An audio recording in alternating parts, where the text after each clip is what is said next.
The Rangers' 10-game point streak is over as they drop a 4-1 decision at home to the Winnipeg Jets. On today's episode, we're going to be talking about Igor Shesterkin, his recent struggles, as well as his, semi-controversial decision to not speak with the media after this most recent tough outing, this game against the Winnipeg Jets here. Also going to be talking about how Vladimir Tarasenko is off to a really solid start with his New York Ranger team, despite maybe not quite having his A-plus game yet, still off to a solid start with the Rangers, and also going to discuss fan favorite Tyler Motte being back in the lineup for the first time once again with his New York Ranger teammates that he played with last year. All that and more on today's episode of Locked On New York Rangers. Welcome back, Blue Shirts fans, to episode number 775 of the Locked On New York Rangers podcast. I'm your host, John Chick. Just want to thank you guys, as always, for making Locked On New York Rangers your first listen every day. We are free and available on all platforms. And like I said, wanted to kick off today's episode by talking a little bit about Igor Shesterkin and everything that happened in this game, everything that's been going on with him recently, and once again, the decision that he made to not speak with the media after this game was over. So for starters, to sum it up, kind of quickly here, his struggles continued. It's another rough outing for Igor Shesterkin in this one, and we're at a point now where Igor has given up 4 or more goals in 3 straight games. That's the first time in his career that has happened. He's also given up 3 or more goals in 6 straight games, and 5 of those 6 games have occurred after the All-Star break. And I'm going to explain why that's important in just a second, so just remember that. Igor has also given up 3 or more goals in 10 of his last 13 games. So just not the shutdown, lockdown type of goalie that we expect him to see. I mean, you still see those flashes here and there where he makes just an awesome save. I thought the effort that he put forward against the Edmonton Oilers the other night was absolutely outstanding. The final stat line might not have been great. He gave up 4 goals, but bottom line is he slammed the door after a really rough first period, held the Oilers off the score sheet in the second period, the third period, overtime, and then the Oilers, even in the shootout, went just 1 for 6 against him. So Igor played very well on that night after a really rough start, and that gives you an idea of the kind of goalie that he, of course, is and the kind of stuff that he's made of to be able to flip the switch like that and lead the Rangers to an improbable win. I mentioned just a second ago that 5 of the games, the 5 of the recent 6 rough games that Igor has had have come after the All-Star break. And the reason why I bring this up is because I'm wondering if maybe Igor Shesterkin could have possibly been injured during the All-Star game. If you guys remember back to that, and I don't like to speculate on here too much because, first of all, I'm not a doctor. Secondly, even if I was a doctor, I wouldn't be able to tell, what happened to Igor Shesterkin by just watching him on my TV, through the screen. But the reason why I bring this up is he was involved in an awkward collision, an awkward fall during the All-Star game. He came out of his crease and was looking to pass up the ice, and somebody tried to take the puck away from him, and he fell down awkwardly on his left leg and, stayed in the game. So that tells me that he must have been fine. I mean, if somebody thinks that they might have hurt themselves in an All-Star game, they're certainly going to leave that game. There's no reason to stay in. But that does seem to be when his struggles really seem to pick up a little bit. And the other thing that I thought was weird at the time is that Yaroslav Halak played the first game for the Rangers after the All-Star break, despite the fact that the Rangers went about 9 days without playing hockey of any kind. And at the time, I figured, Igor was at the All-Star game, so maybe they just want to let him settle back in, and Halak's played better recently, so maybe they just want to give him another start. But Halak played the final game for the Rangers before the All-Star break, and then played the first game for the Rangers after the All-Star break. So it was just weird that Igor wasn't right back in there for his team, which leads you to believe that maybe something happened in that All-Star game, maybe something that we're not aware of could have happened. I mean, I don't know. It could just be that he's going through a slump right now, and maybe I'm just kind of grasping at straws and looking to find something that isn't really there, because obviously I'm a big Igor Shesterkin fan, as I know a lot of you are as well, and we want to see him play up to his capabilities, which he just hasn't been able to do recently. But yeah, watching him struggle last night, I haven't been able to get that image out of my head of him falling awkwardly and kind of, falling backward on his left leg and just, in a really weird spot, and just can't help but wonder if maybe he did something there, and maybe it's something that the Rangers are keeping under wraps a little bit. Maybe not, but I thought it was food for thought and something that I would at least toss out there as a remote possibility as far as Igor Shesterkin and why he's been struggling recently. As far as like looking at the goals in this game and trying to figure out, how much of it was on Igor, how much of it was on the Rangers, I think there was, frankly, plenty of blame to go around here. If you look at the first goal, I'm not going to put this one on Igor at all. I'm not really going to put this one on anyone. I mean, the Rangers were shorthanded. Jets had a power play. They were moving the puck pretty well. The Jets' power play has struggled, but they put the puck at the net, and it deflects off the knee of Pierre-Luc Dubois, who is probably not even trying to do that, and goes into the net. It's a deflection. The Rangers are shorthanded to begin with. It's fine, whatever. It happens. Jets scored a goal. Not going to really put that one on anybody on the Rangers. As for the second goal, though, you got Mark Scheifele scoring. Connor took a shot. It got deflected, and Igor knocked it down, got a good piece of it, but it was down on the ice, and he had no clue where it was. And I was just kind of surprised that despite the deflection on the shot by Connor, that Igor didn't, catch this one cleanly. It certainly looked like he could have. And also that he was not able to find the puck once it was back down on the ice. And he had no idea where it was. Mark Scheifele crashes the net, and he scores from the doorstep, stuffing goal there. So I think you got to put that one on Igor. I saw, Steve Valiquette, he was talking between periods and kind of breaking down everything that happened, and he didn't want to put either of these first two goals on Igor Shesterkin. And look, Valiquette, I mean, he knows his stuff, and obviously he played goalie in this league. So, I tend to listen to things that he has to say, but I don't know. I feel like this is one that Igor probably should have been able to come up with, and in most cases, he certainly would have come up with. Third goal, this one scored by Connor. Rangers definitely could have defended a bit better on this one. Hedl had control of the puck for just a second. He had it poked away from him. There was a centering pass to Connor on the inside of the left circle. Connor snapped it home. And, Hedl, like I said, he had the puck for just a second, but then had it taken away. And I thought Kakko could have done a better job defending in the neutral zone on this play as well. He was right there. He was in position, and the Jets gained the blue line with relative ease. And I don't know, Rangers just kind of caught puck watching, tongue twister there, and just didn't do enough to break up this scoring chance. By that same token, was this a completely impossible save for Igor Shesterkin? No, it wasn't. And when he's going right, these are the things that Igor does to help you win games. You have a little bit of a defensive lapse there. You get caught a little bit flat-footed, and your goalie, comes up big, bails you out. We've seen Igor do that more times than we can count with this Ranger team. So a little bit of a combination of everything there. And I think that was also the case on the fourth goal. Kidline was out there again for this one. They turned it over in the neutral zone. The Jets gained the Ranger zone. But it's basically a 2-on-3 for the Jets. Connor is along the boards on the right side. He passes over to Scheifele in the slot. Scheifele goes to the backhand and scores. Fox, Miller, and Hedl all did very little to break up this scoring chance here. And I don't know if it's a situation where it was getting late in the game. Obviously, it was a frustrating night for the Rangers. They were peppering Connor Hellebuyck with shots. He just would not let the puck get by him. He ends up stopping 50 of 51 shots, so maybe there's some frustration. And the reason I think why Fox and Miller were out there together is to try to get some offense because you're getting toward the end of the game, and those are your two best offensive defensemen. But, yeah, not a lot of resistance here, a little bit of reaching for the puck. I thought the Rangers really could have helped out Igor more on this one. By that same token, though, once again, this is the kind of shot that we're used to seeing Igor Shesterkin make. So if I want to just summarize everything that I said there, first goal, I'm not going to put it on anybody. They scored a power play goal. They got a deflection. Good for them. Tip your cap every once in a while. Second goal, I got to put that one completely on Igor Shesterkin. Third and fourth goal, I think it was kind of 50-50 between, the Ranger defense and Igor himself. So, that's kind of my thoughts on Igor's night and just kind of breaking down the goals here. As far as his decision not to speak to the media after the game, there were people on social media kind of giving him a hard time about this. And Rick Carpiniello, who I really enjoyed his work when he covered the Rangers for as long as he did. There was a tweet from Larry Brooks that Igor did not meet with the media after the game. And, Rick kind of retweeted it and said something about like, there was always accountability from Lundqvist and before him, Richter. And it's like, okay, fine. But you know what? It's fine for Igor to do this once a season, I think. He needs a little bit of a mental break. This is somebody that's been very, very accountable for the New York Rangers in the past. There was a game earlier this season back in November. I don't have the exact quote in front of me, and there was, in fact, an expletive as part of this quote as well. But Igor basically said something along the lines of, the goalie was bleep, I'm embarrassed, or something along those lines. That's not the exact quote, but it's very, very close. Igor basically put the entire loss on himself, and I think that was a game where there was certainly plenty of blame to go around in that one as well, but he put it completely on himself, and obviously showed that he's an accountable person, an accountable goalie, and a good teammate. Look, he skipped his media session one time. I think everybody needs a mental break at least once in a while.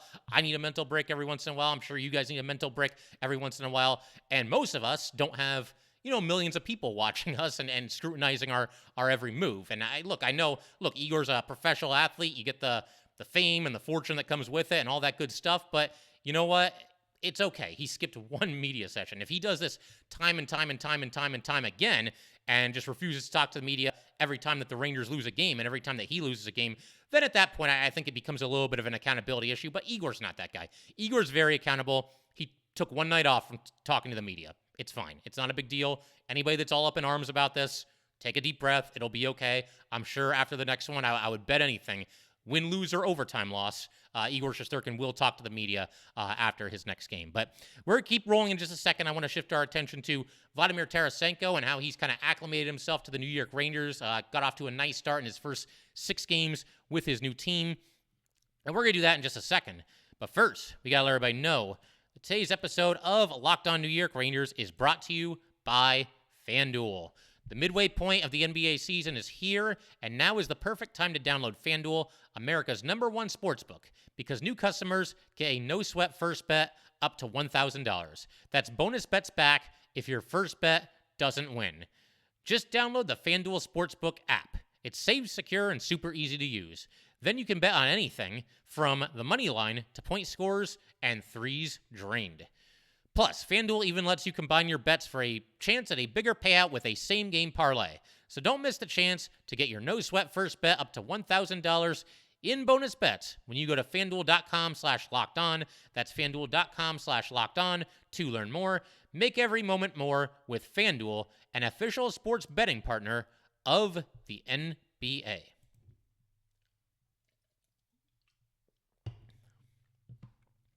All right, so let's keep everything rolling here. Like I said, I want to spend some time talking about Vladimir Tarasenko, Obviously, that was one of the first really big trades to happen this season. I mean, Bo Horvat happened before that, but I would put Tarasenko at, another level ahead of Bo Horvat. And obviously, this is a Rangers show, and we were all very, very excited when the Rangers struck this deal.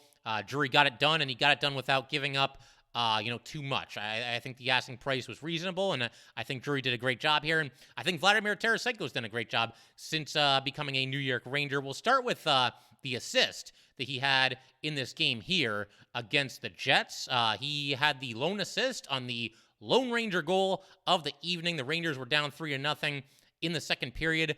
Rangers were getting it going a little bit at this point, and honestly, they lost this game by 3 goals. It looks bad. The deserve to win-o-meter was in the Ranger favor for whatever that might be worth to anybody. But just watching this game, I didn't feel like, other than a couple of defensive lapses, it never felt like they weren't competing hard or anything like that. They just could not solve the goalie, and they just could not catch a break at certain points in this game. But in this instance, they were really swarming. Had a sustained offensive zone possession. Fox was dancing with the puck. Rangers just would not give up the puck. They were shooting from every angle.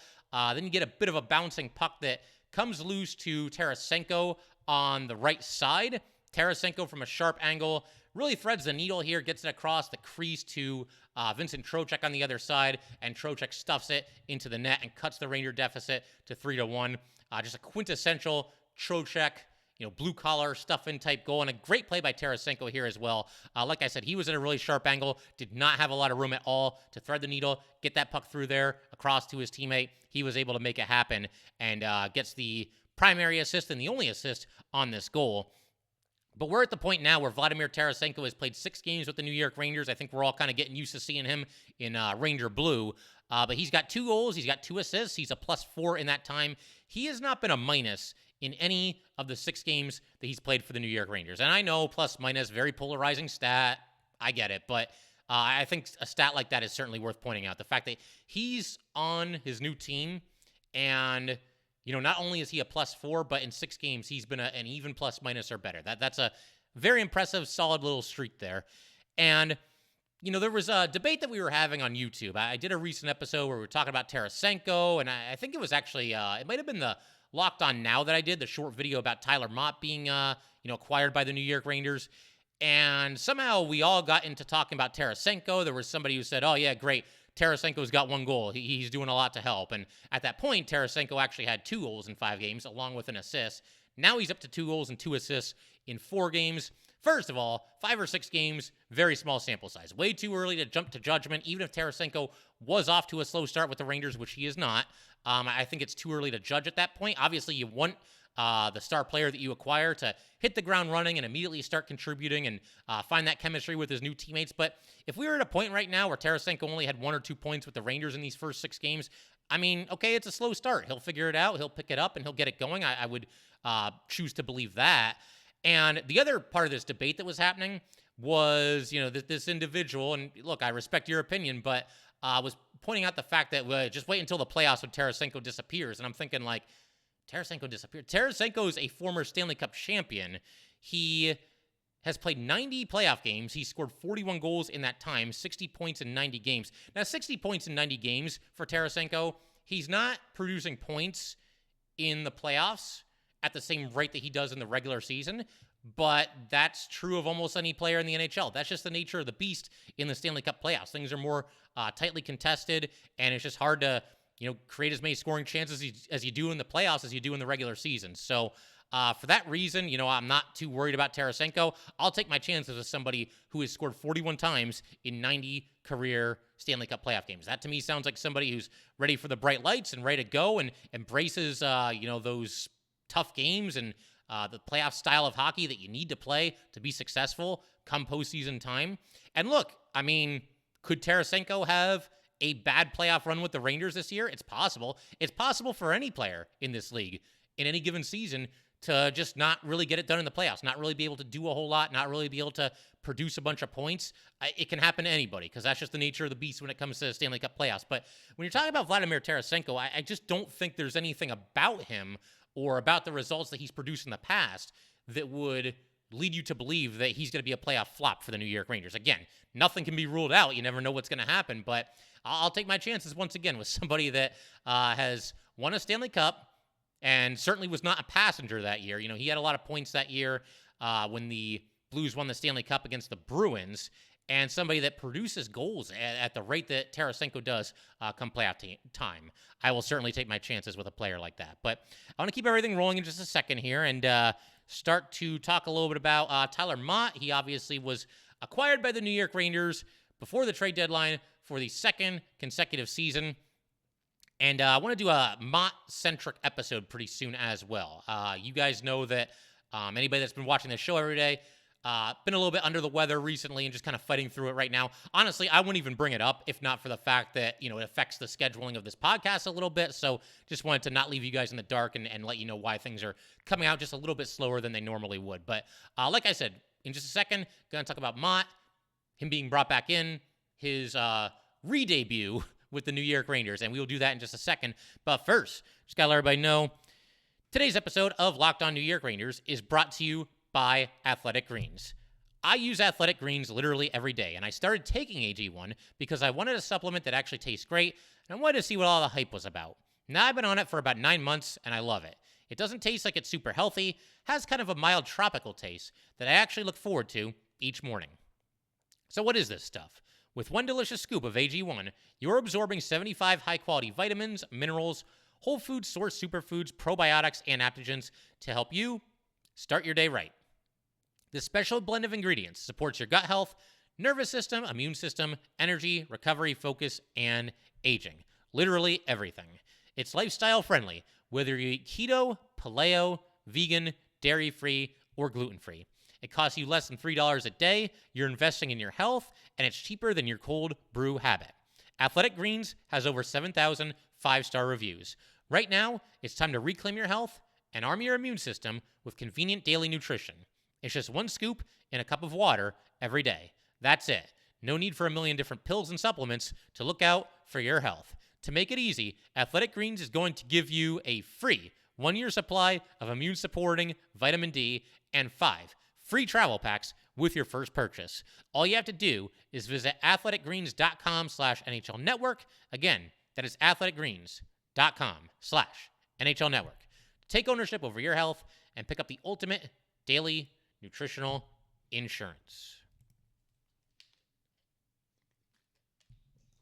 All right, so I wanted to go ahead and talk about the Motte reacquisition by the New York Rangers. Of course, they did it with quite a bit more time to spare before the deadline this season than they did last season. I mean, last season, I was all excited because, I mean, there couldn't have been more than like 10 minutes left when we got the news that the Rangers had traded for Andrew Kopp, and that was somebody I really wanted them to get. And, then at the very 0 hour, I thought they were done, but it's like, oh, they also got Tyler Motte too. And I was like, all right, cool. That's somebody that can round out the fourth line.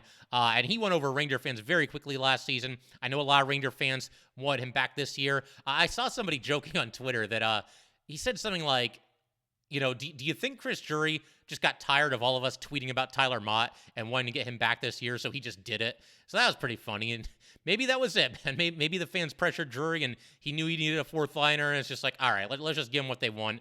I like Tyler Motte too. Let's bring him back in here. But no, I don't think that's what Drury did, but it's fun to think that. So Tyler Motte, first game back with the Rangers last night. No points. He was an even plus-minus. 2 shots on goal. 10 minutes and 11 seconds of ice time, which was the second fewest on the Rangers, only to Jake Leschyshyn. No surprise there. But, Motte was really excited. He was the first guy in the locker room, apparently, that day. He was saying that, he remembered how to get there and everything, so he was really excited. One thing that was a little bit different is Motte was wearing number 14 this season instead of number 64, which is what he wore last season. So I guess, years from now when we're all looking at old footage of the Rangers, we'll know which season was which by whichever number Tyler Motte was wearing. But, Motte looked good. I thought overall, he played his normal gritty style and somebody that, plays on the fourth line. And last night, there was a play where Tyler Motte actually almost scored.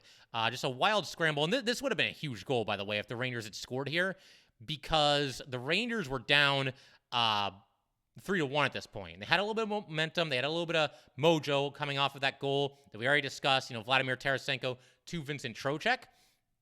And there was just a wild scramble in front of the Winnipeg net. The puck didn't go in. Motte had multiple chances to bury it on the doorstep. Crashed the net hard, got there quickly.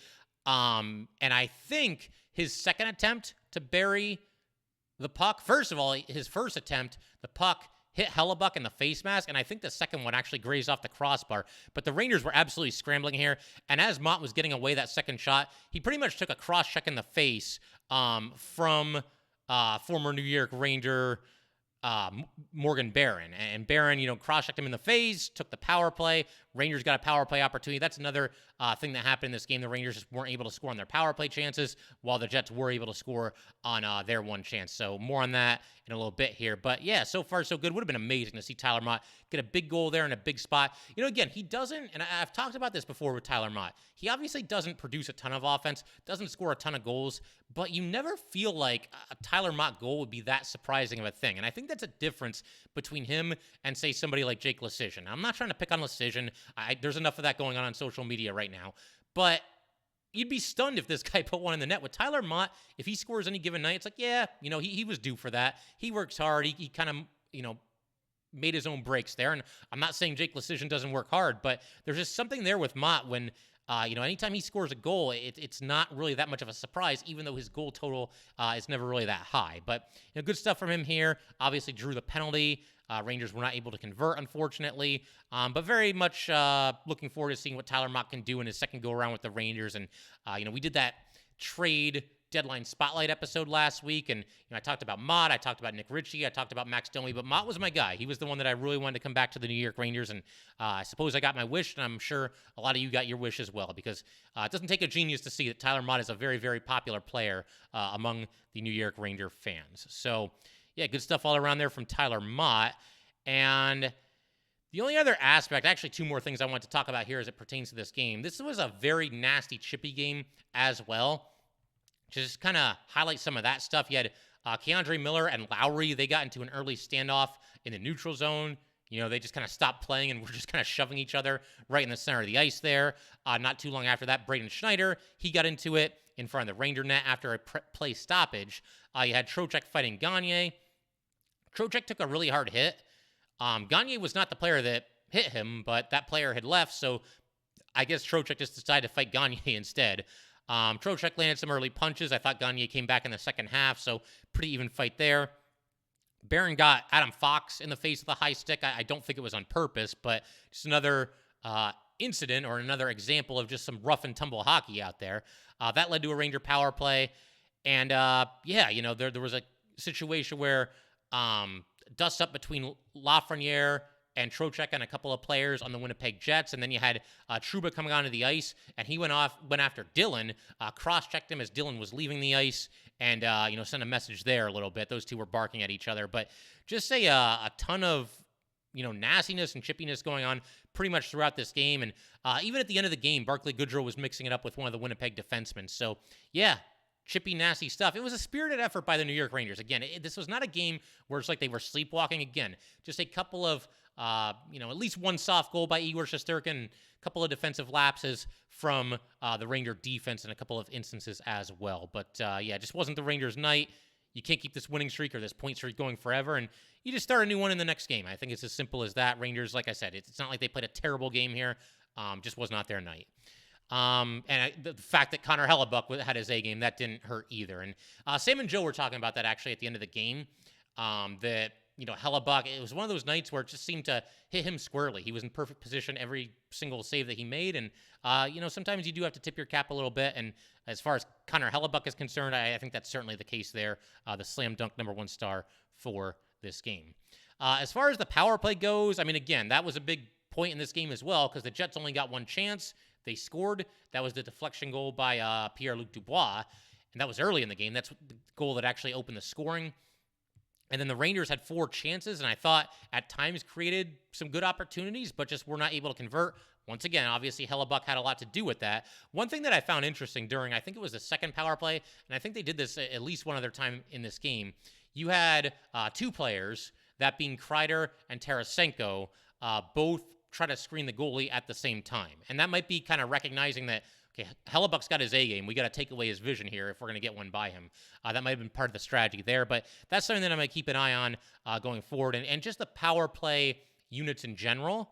We actually saw the Rangers' second power play unit start one of the power plays in this game, and that has not been as rare of an occurrence recently as it would have been early in the season. Part of the reason for that, I think, is that, you can more evenly distribute the talent between the 2 power plays than you could have early in the season. Obviously, Filipino really caught fire for a while. He took his game to a new level.